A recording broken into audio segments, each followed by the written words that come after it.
Every time you throw away a piece of plastic, it can be felt here in paradise. This is Midway Island in the Pacific Ocean, one of the most remote places on the planet, but one of the hardest hit by pollution.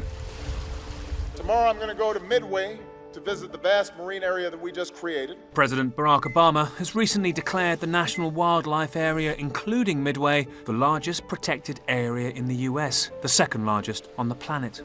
But it's too late for parts of it. Your coffee cup, water bottle, toothbrush, they may all float miles to end up on these shores, inside these birds, the blubber of these seals, in the sand, and invisibly in the waves these dolphins call home. And eventually, these plastics may well end up inside you. CNN gained rare access to the island to see the toll of plastic you throw away every day and what that might mean for your body.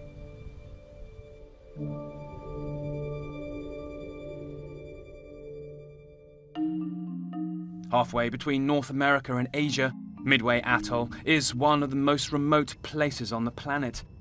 It's 5 miles across, but has over 500,000 acres of submerged reef, every inch of which is controlled by strict federal law. We could only fly on a charter jet from Honolulu.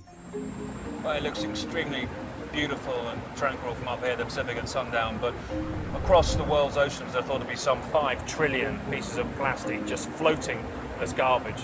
And it's taken us months to make this journey out to Midway, slap in the middle of North Pacific Gyre, what's thought to be the biggest garbage patch in the world's oceans at the moment. The jet can only land at night to avoid hitting the birds who swarm the skies in daylight. The Laysan albatross, its main resident, their growing chicks starting to fly.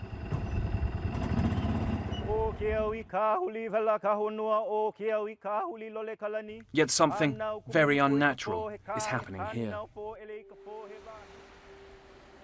Well, dawn lets you see just how unbelievably beautiful this place is. So pristine here, you almost don't want to touch it or disturb it. This is a rock that came out of the ocean 25 million years ago. But the tide has left a line of trash all along the beach here, pretty much as far as your eye can see.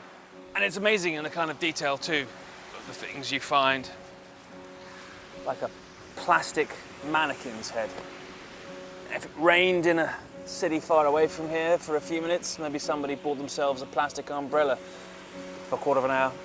Just remember, none of this was used or brought here. It floated here for thousands of miles over months. We're 1,300 miles from the nearest city. Everything that you see on top of the sand is a real recent introduction. Matt Brown, with the US Fish and Wildlife Service, lived here for years and is our guide. What is that? Who knows? Tea, something's warmed up in the sun. I wouldn't open it. No, I'm not going to open it. Don't worry, it's fine. It's all right. I'm definitely not going to drink it. And it is astonishing how they never stop cleaning up here. This, just the last few years' worth, stacked on the runway, waiting for a ship to take it away. That umbrella, bottle or shoe all start off here in a city, let's say in Asia, where most of the plastic in the ocean originates from. You use it for a minute or two, but it joins the waterways, takes decades to break down, maybe longer. Much of it joins the Great Pacific Garbage Patch and spins endlessly, caught in the ocean currents of the North Pacific Gyre. The patch isn't easy to see, often an almost invisible soup of tiny particles made when larger bits of plastic break down. Pound for pound, by 2050, there'll be more plastic in the ocean than fish. Midway is right on its edge, a rare place from which you can peer into it. This is the largest Laysan albatross colony on the planet. 500,000 nests and 1.5 million birds. Fragile albatross chicks struggle to survive at the best of times, and this is the time of year where they first learn to spread their huge wings, custom built to let them swoop into the sea and catch their sea life prey. But more and more, what they catch is just as likely to have a brand name on it as fins. They mistake the billions of plastic bits floating in it to be fish. They feed that to their young. The chicks' stomachs fill up with it. In fact, some die here as we film. Their bodies join a mulch of plastic debris that's just washed ashore. At this time of year, the smell on the island is gruesome, death and decay hanging in the air. Some of this is natural selection that's always happened, the weak dying off. Plastic bottles, bottle tops, looks like a bit of a mop there. But the amount of plastic here, researchers worry, must be taking its toll too on the threatened birds. To fully see the impact, we head to Midway's second island, Eastern Island. It's still home to the old US airstrips used to attack the Japanese in World War II. But it's also now a new front line in the struggle to learn what plastic is doing to the food we eat. Here we see how plastic has gotten into a species. How long ago did that die? Not very long ago. You can see Matt cuts open a bird, dead for only a matter of days. So as you open it up, you can see That's incredible. all that plastic that's inside this bird. The same colours that distinguish this brand make it appeal to birds as food too. It's the colour of squid. Nobody lives on this island anymore. Nobody's lived on this island for decades. This is all that has come in the stomach of birds. Adult birds bring it back, they feed it to their chicks, and as the chicks pass away, carcass lays here, the bones disappear, the feathers disappear, but what will stay are all these pieces of plastic that just litter the ground here. Pull up a handful here. It is amazing actually, because I mean it's just endless. I mean, everywhere. Every year, albatross adults bring 5 tons of plastic back to Midway, along with the food they're trying to feed their chicks. They're eating many of the same things that we eat. They're feasting on fish. When we see an animal that relies on a wide swath of the ocean for survival, struggling to deal with plastic ingestion, that should be a warning sign to us. These are, the canary in the coal mine, as it were, for the Pacific Ocean. Well, take your first glance at this beach and obviously you can't see any problem at all. It's just paradise. But that isn't really the issue with plastics in the ocean. It's not about the biggest pieces that people get most concerned about. It's down on this level here on the beach. This myriad of tiny, brightly coloured different specks. They're not coral. These are what scientists call microplastics, and they're all over this beach. People are in fact calling this sort of thing the new sand. What is a microplastic?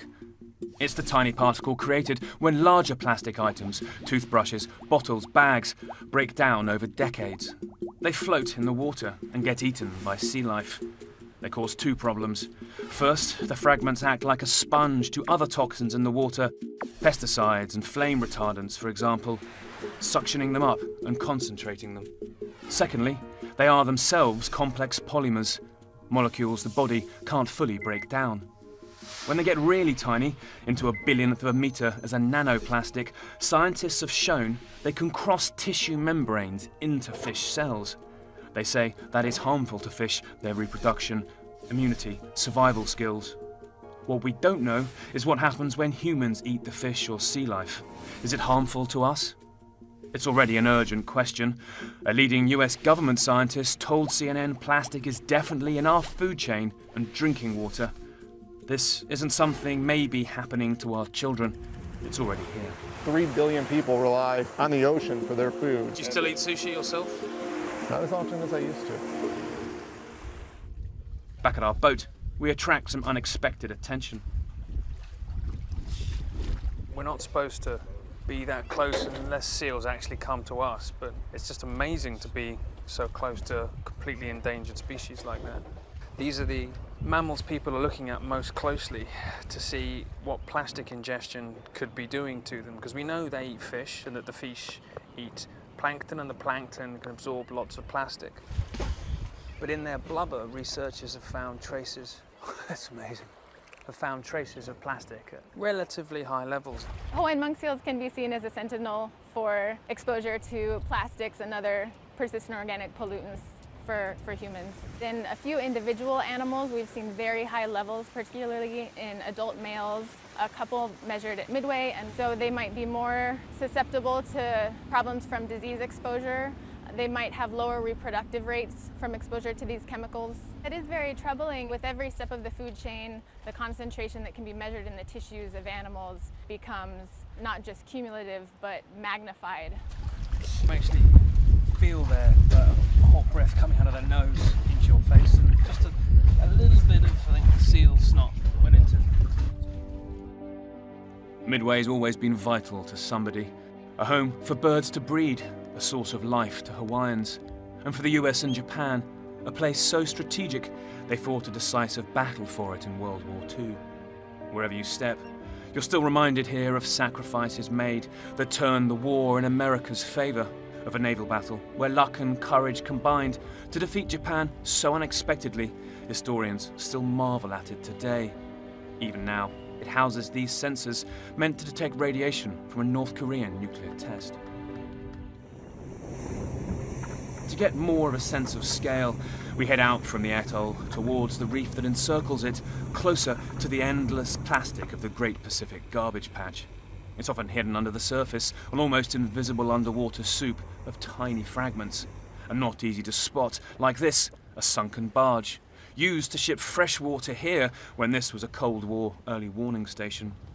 Man comes and leaves, but this isn't his home, it's theirs. Listen. That's the sound of dolphins talking. Well, far more intelligent animal in the sea than us now, and they just seem to be following us wherever we go. Staggering, completely unafraid, possibly not used to seeing boats that often, but in an ocean which, as we've been seeing, is being changed really permanently by man's behaviour. Something just so staggeringly beautiful. The contrast could not be more stark. The message in these bottles that have floated thousands of miles to get here is clear. The trash from your quick, convenient gulp can end up anywhere on Earth and last forever. Yeah, smells of very, very weak, sugary something. We swim out towards the reef where garbage can be trapped. Sometimes debris reminds you of sacrifice, like this, probably an unexploded World War II bomb. And sometimes of carelessness, snagged on the coral. We drag this fishing net, which will slowly break down into fibres that fish eat, out of the water. 2, 3. But further out, we spot a major problem. A white speck we have to swim to reach. Caught in a small inlet of the reef, a huge piece of styrofoam packing, slowly turning to soup. San Francisco has just banned styrofoam. Maybe more cities would, if they saw and knew this. It's a magnet for toxins and chemicals in the water. The more it degrades, the more poisonous it becomes. A floating island of chemicals, bottle tops, a scar on the surface.